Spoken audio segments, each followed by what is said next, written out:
দেখুন, মতুয়া সম্প্রদায়কে মতুয়াদের চূড়ান্ত অনিশ্চয়তার মধ্যে ফেলে দিয়েছে বিজেপি। এই এসআইআর করে প্রথমে বলছিল এসআইআর টার্গেট করা হচ্ছিল অমুক অমুক অমুক, আলটিমেটলি দেখা গেল হিন্দুরা বিপদে পড়ে যাচ্ছে, আলটিমেটলি দেখা গেল বৈধ নাগরিকরা বিপদে পড়ে যাচ্ছে, আলটিমেটলি দেখা গেল বয়স্ক মানুষ, অসুস্থ মানুষ বিপদে পড়ে যাচ্ছে। মতুয়া সম্প্রদায় তারা তো হিন্দু, তাহলে তারা অনিশ্চয়তায় পড়ছেন কেন? মতুয়াদের কিছু মানুষ কিছুদিনের জন্য ভুল বুঝে বিজেপির কয়েকজনকে সমর্থন করেছিলেন। তারা বুঝতে পারছেন যে তারা আজকে বিজেপির জন্য অনিশ্চয়তায় পড়েছেন। এসে প্রধানমন্ত্রী এখানে যে টেলিফোনে বক্তৃতা করলেন, মতুয়াদের নাম উচ্চারণ করেন। অমিত শাহ তিনি মুখে খোলা আশ্বাস দিচ্ছেন কোনো ফর্মুলা নেই। সংখ্যালঘু মোর্চা তাদের এসে এমন বলে যাচ্ছে মতুয়ারা আরো সংকটে পড়ছেন।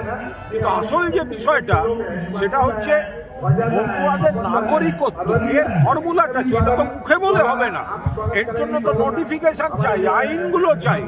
তো সরকারের, কেন্দ্রীয় সরকার তো দিচ্ছে না। মতুয়াদের পাশে তো তৃণমূল কংগ্রেস রয়েছে, মমতা ব্যানার্জি রয়েছেন। আমরা কেন্দ্রকে বলছি, নির্বাচন কমিশনকে বলছি, একজনও বৈধ নাগরিককে বাদ দেওয়া যাবে না এবং মতুয়া সম্প্রদায়ের সমস্যা অবিলম্বে কেন্দ্রীয় সরকারকে সমাধান করতে হবে। দেখুন, মতুয়া সম্প্রদায়কে মতুয়াদের চূড়ান্ত অনিশ্চয়তার মধ্যে ফেলে দিয়েছে বিজেপি। এই এসআইআর করে প্রথমে বলছিল এসআইআর টার্গেট করা হচ্ছিল অমুক অমুক অমুক, আলটিমেটলি দেখা গেল হিন্দুরা বিপদে পড়ে যাচ্ছে, আলটিমেটলি দেখা গেল বৈধ নাগরিকরা বিপদে পড়ে যাচ্ছে, আলটিমেটলি দেখা গেল বয়স্ক মানুষ, অসুস্থ মানুষ বিপদে পড়ে যাচ্ছে।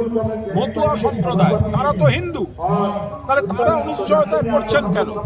মতুয়াদের কিছু মানুষ কিছুদিনের জন্য ভুল বুঝে বিজেপির কয়েকজনকে সমর্থন করেছিলেন। তারা বুঝতে পারছেন যে তারা আজকে বিজেপির জন্য অনিশ্চয়তায় পড়েছেন। এসে প্রধানমন্ত্রী এখানে যে টেলিফোনে বক্তৃতা করলেন, মতুয়াদের নাম উচ্চারণ করেন। অমিত শাহ তিনি মুখে খোলা আশ্বাস দিচ্ছেন কোনো ফর্মুলা নেই।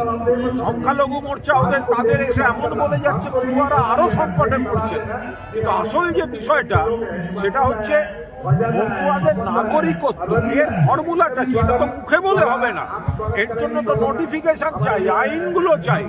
তো সরকারের, কেন্দ্রীয় সরকার তো দিচ্ছে না। মতুয়াদের পাশে তো তৃণমূল কংগ্রেস রয়েছে, মমতা ব্যানার্জি রয়েছেন। আমরা কেন্দ্রকে বলছি, নির্বাচন কমিশনকে বলছি, একজনও বৈধ নাগরিককে বাদ দেওয়া যাবে না এবং মতুয়া সম্প্রদায়ের সমস্যা অবিলম্বে কেন্দ্রীয় সরকারকে সমাধান করতে হবে।